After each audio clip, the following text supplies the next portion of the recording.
Improvisors podcast. My name is Neil Thomas, and his name is Kevin James.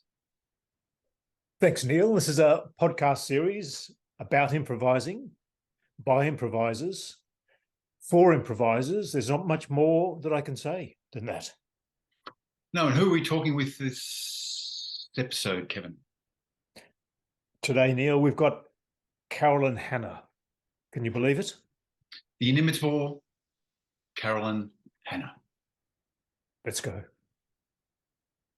Carolyn HANNA, welcome to the Improvisers podcast. So it's just so delicious to see you, and we are so excited. Good morning, good morning, good morning.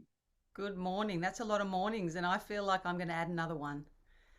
Good morning. It's very exciting to me. I don't know where this conversation is going to go, this improvisation, and I can't wait.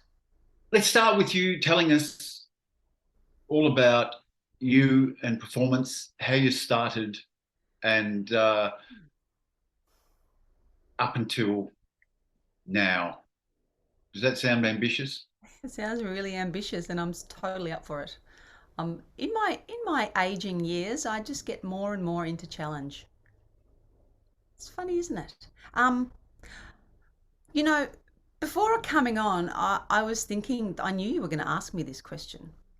So it's an interesting one, because I kind of started to go, I feel like there's overt and covert beginnings in terms of this. And I have to say, the first, and it would be a covert beginning, because it's nothing to do with improvisation, and yet it's everything to do with, I feel like, my improvisation, was actually growing up in the country, spending hours and hours by myself in nature, with riding horses with my dog. I rode a horse to school with my dog. It was pretty amazing childhood. And I feel like something about that space of daydreaming and noticing the patterns of nature.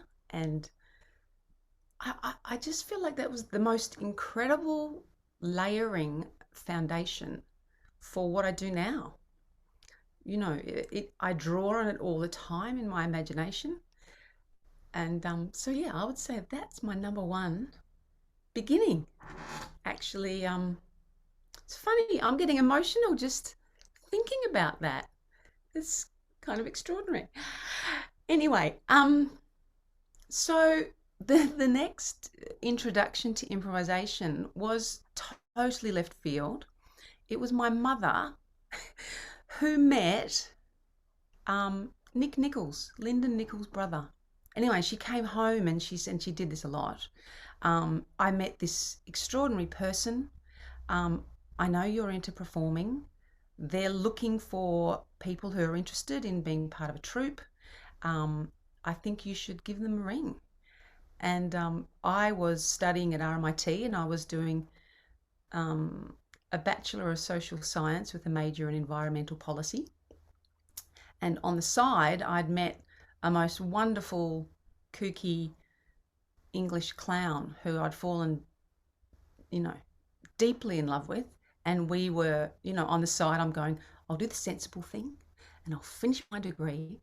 But then I'm going to start my life doing, just following the thing that we really wanted to follow together, which was performance and clown. I would say clown was a big part of that.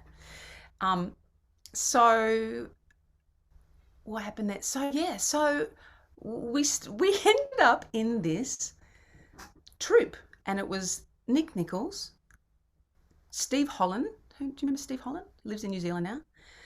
Richard Jones, Bev Killick, who's a stand-up comedian, and there are a couple of other people who kind of came in and out, whose names, I think it went on longer than I was in it, because we ended up going overseas and studying with Philip Gollier and Desmond Jones, School of, Physical Theatre and Mime and things like that. So, but that was my introduction. That was also where I met, he brought in Al for a couple of sessions.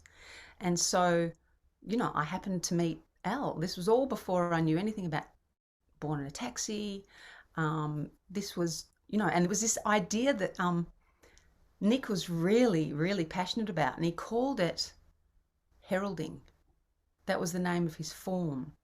And it was basically, it was simple. There was like the players on the outside of the performance space, and then you could enter at any time as long as you weren't entering with any preconceived idea of what was going to happen. So it's not like you're sitting, on the player's bench going, what would be good at this particular moment? And, it was really very about impulse. And that was terrifying and wonderful and incredibly playful. And all of the people in the group were incredibly gregarious kind of show-offs. So rehearsals were crazy, sometimes involved nudity. It was pretty, just all in. So that was my first introduction to improvisation, and I was like, wow, that's fascinating.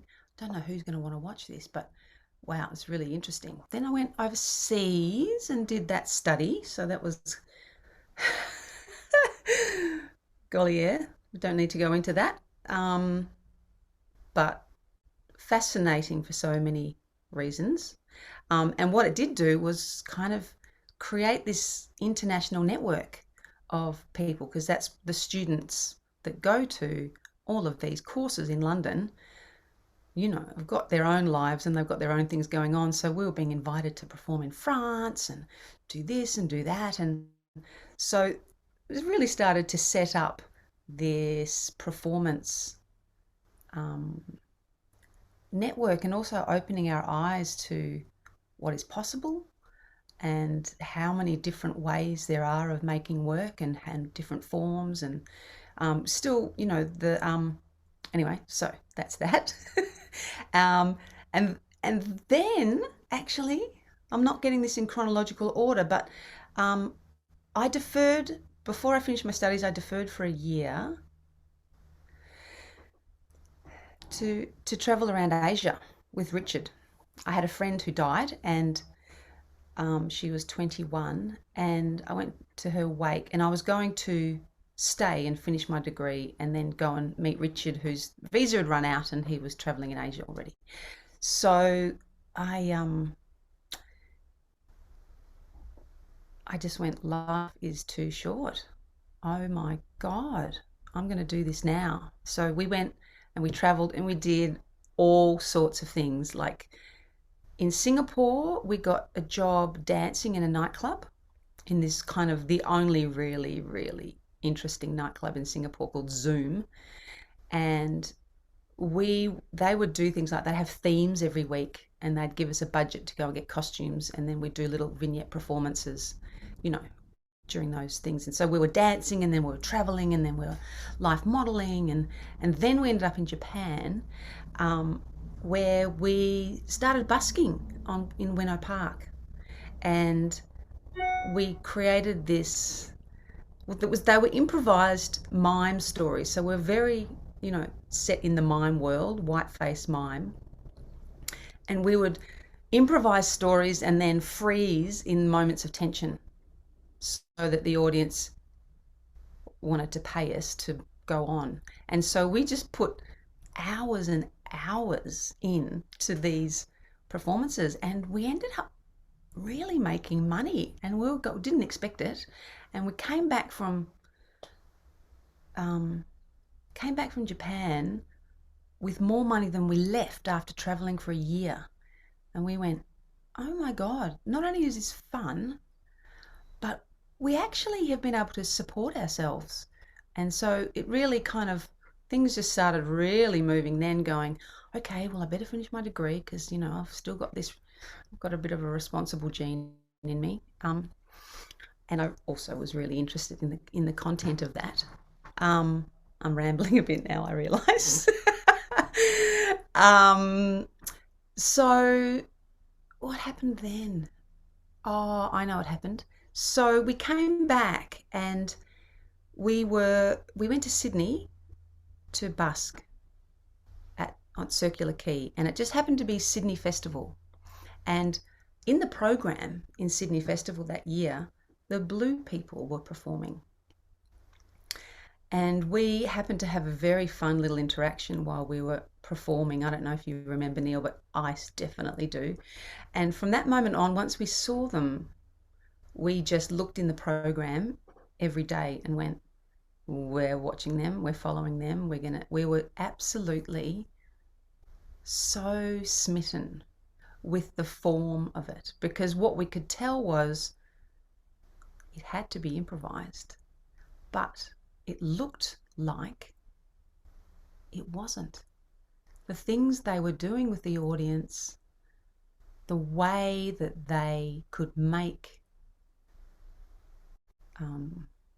the ensemble look so connected and so choreographed. We're like, that's a miracle and a secret mystery that we want to find out more about. And so after one of the sets, we followed them right back to the dressing room, and David Wells had noticed us watching and kind of said, hey, come on in and have a chat. And so we're invited in and discovered they were from Melbourne. Neil Thomas was the creator of the Blue People, and the form of it was a revelation to us. And what happened from that moment on was that we went back to Melbourne, and I think we happened to do our mime performance at a kind of guerrilla form for, it was a Spoleto or a Melbourne Festival outdoor thing where we just went, there's a lot of people around, let's do our act from Japan. And on the audience from that was Neil Thomas, David Wells, Frank Ryan. Don't know if you remember Frank. Anyway, these very key players in the future of my life, I would have to say, happened to be at that one performance, and it went off really well because there was a huge amount of people around, and so that was very seminal moment, meeting the Blue People and then being connected to David Wells and Born in a Taxi, who started ringing us up and asking us to do work with them. I think in terms, street theatre has been a huge influence and a huge love for me, and it feeds into improvisation so much because it's such an uncontrolled space. It's uncontrollable. People only stay if they're interested, and so I think that what it does in practice is it really builds your sense of aliveness as a performer. And so the mix of this kind of internal aliveness and the attention to space and the attention to the visual components, all is just a beautiful synergy for me. I love all of those things together. So I've just, and then traveling the world, I ended up doing a circle act, which actually wasn't very improvised. It was like a classic circle act where I did a somersault from an 8-foot pole held by the audience into a fireman's catching blanket. And we did that all around Europe. And it was fantastic. But then we were kind of brought into the world of Born in a Taxi. And suddenly this whole other world of creation kind of unfolded. It was such an incredibly generous act, I think, of Born in a Taxi to bring both me and Richard into the company, because we had a lot of skills in the outdoor context, but not at all in the indoor improvisation context. And I really remember the first show that we ever did at Cecil Street, not Cecil, Cubitt Street, was called Life in the Bloody Ridiculous Lane. And it really felt like that. It was a very different context. and we felt like amateurs, funny, professional, amateur, full of love, but such a long way to go. Anyway, that's all early days. And so from that point, we were accepted into the group, and this incredible group of individuals with this deep practice, deep love for each other, incredible generosity and incredible playfulness. We were just found ourselves in this weekly practice of ensemble movement improvisation. Most of it was non-verbal at that time. And we started to make shows that were kind of structured improvisations. So we would hit particular marks, but there was never any choreography. And then, of course, we'd do the completely open style improvisations at those wonderful, places like Catalyst, Catapult, so the little con, anyway, all of those amazing opportunities to perform and build our craft in front of audiences. In relation to Born in a Taxi, when I joined a group because it was in, it's been through lots of different kind of iterations. I think it went up to like 9 people at one stage. But when I joined, that was very much David Wells, Nick Pappas, Penny Barron, and Brenda Waite was just kind of heading out, and Lynn Santos was just also leaving. And then myself and Richard joined, and incredibly formative. I think David Wells and Nick Pappas, they're the forming members of the group, and Nick was the one who coined the term group movement improvisation, which is so far the closest name that we have for what we do. So thanks, Nick. What a delight it's been to work with you for so long, and all of you. I actually feel like huge influence on my life. David Wells and Nick Pappas. What extraordinary teachers. I'm sort of intrigued by a couple of things. I'm watching the word professional behind Carolyn on the painting, and that's of interest that it's there.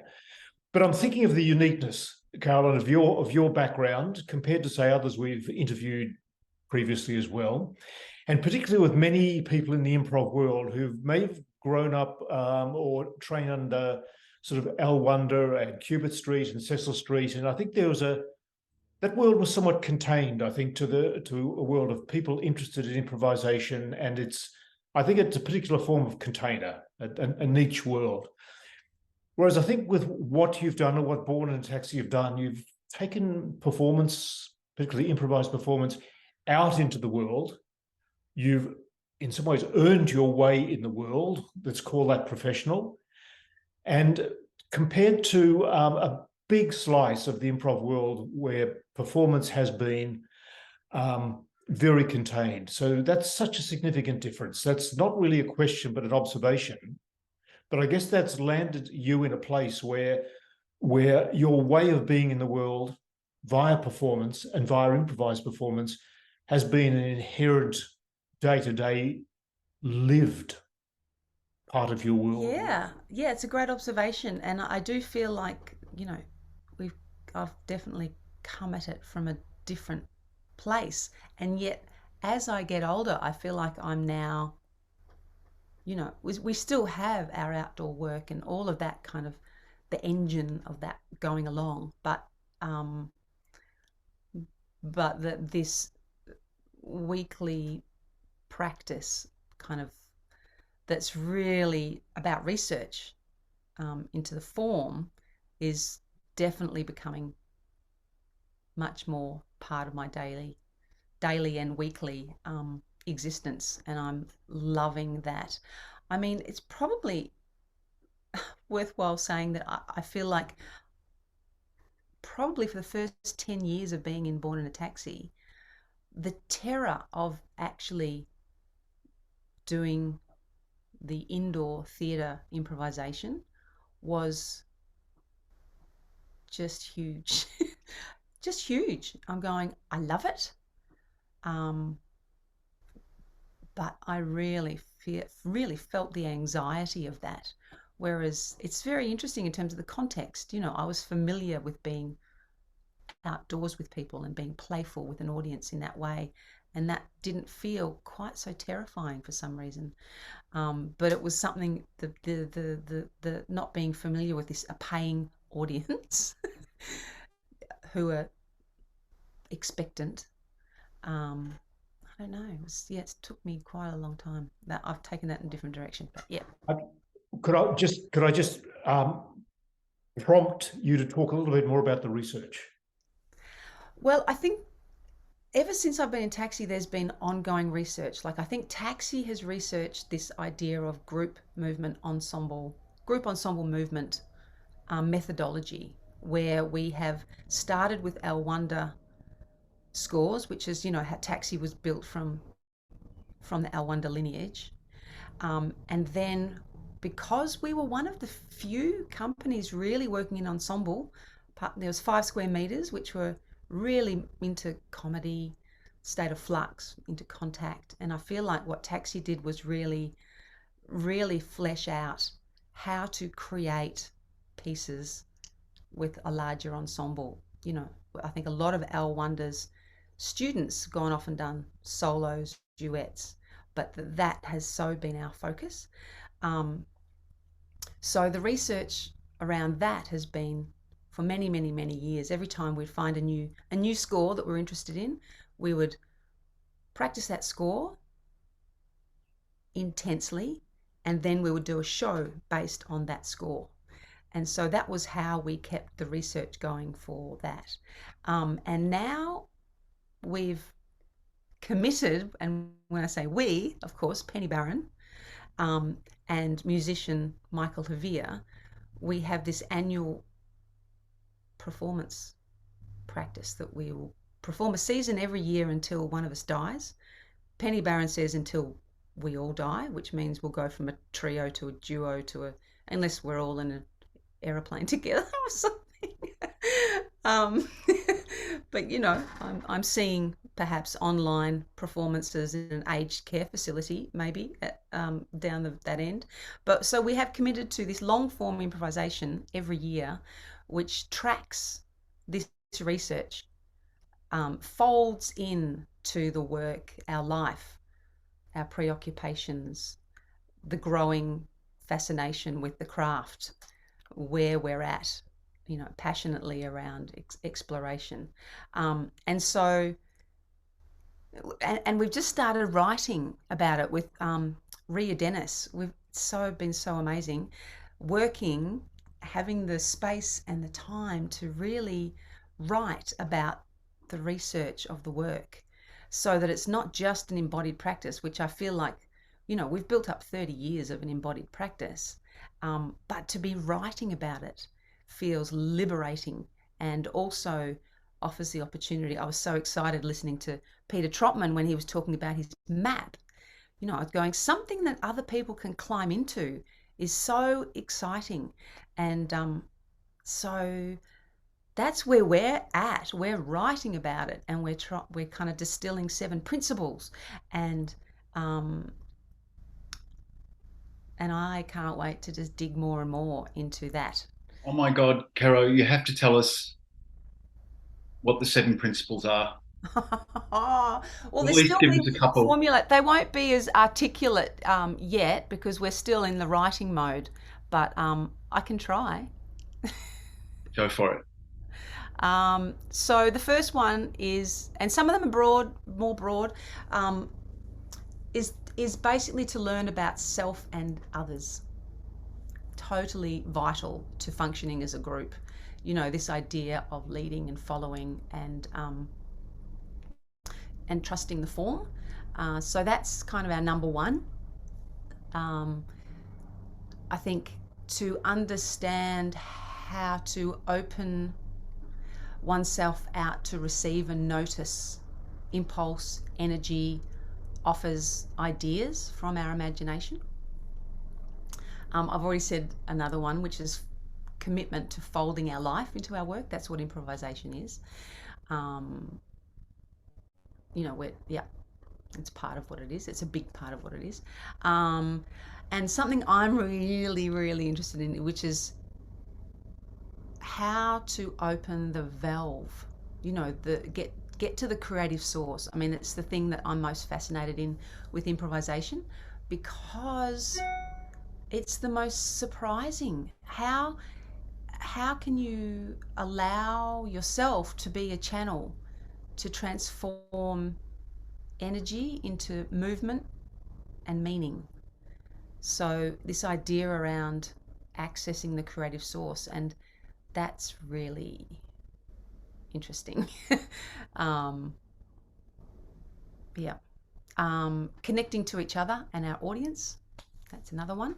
To sharpen our attention, the idea of attention, you know, the idea of attention around sensation, awareness of patterns, connections, and chaos. Yeah. And of course, to keep taking risks to push further into the form and the inquiry.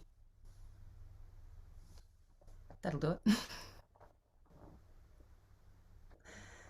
I mean, there's a lot in that. You know, there's each. Is it a principle? Anyway, that's what we're kind of playing with. But it's about the body's intelligence in performance making. It's about the group mind, and it's about the dexterity as an ensemble to be flexible.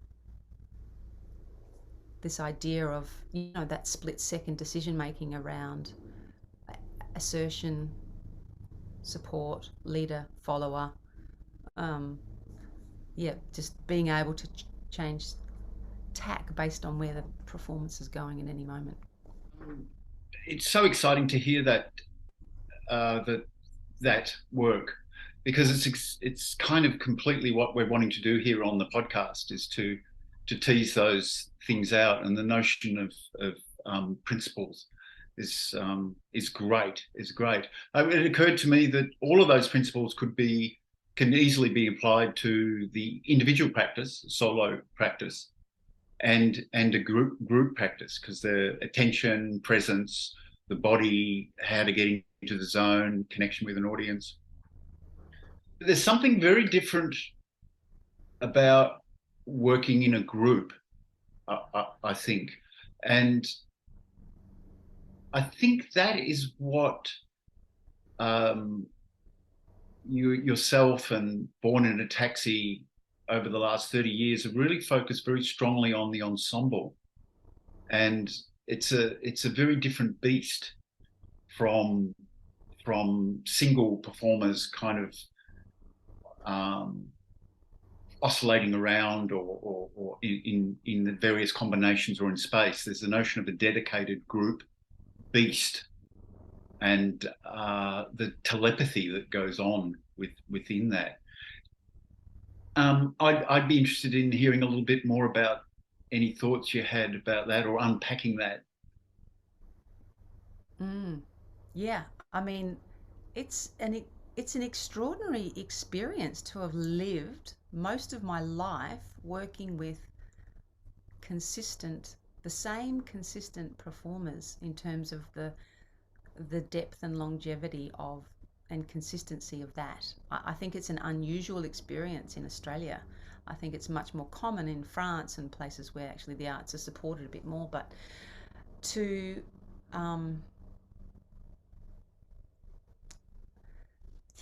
to be able to understand, I feel like my body contains so many other people's bodies. I move in a particular way and I go, I'm David Wells now.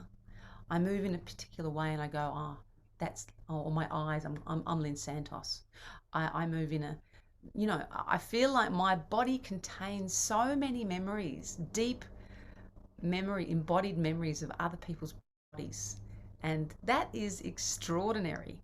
And I have to say, the idea of stepping out into a long form improvisation with a group of people that you know so well and who are so playful, and to feel a sense of calmness because you just know that you're all in this extraordinary space of listening and initiating and playing together and with your audience. That kind of doesn't get better than that. It's a pretty special way to spend your life.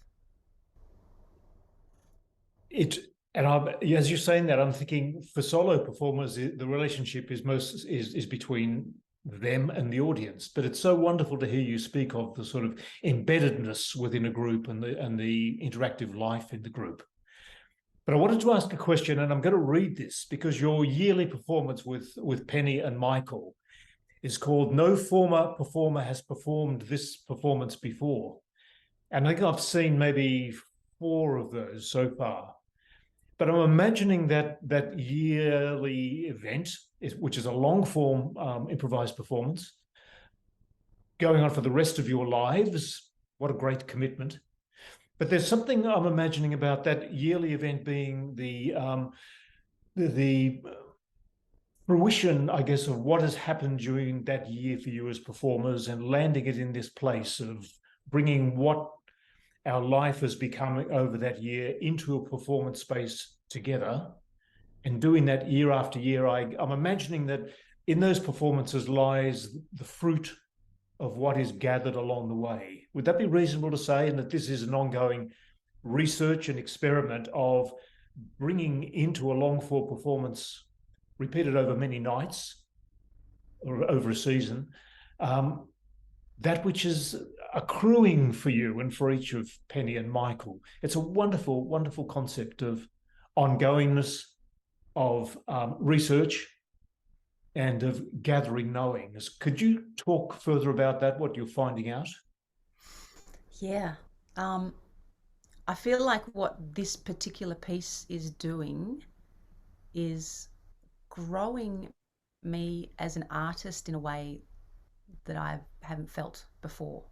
This kind of returning and yet deepening, like it's like an improvisation score where you might fill up with someone's solo and then do a response. So each each year is like we are filling up with the year's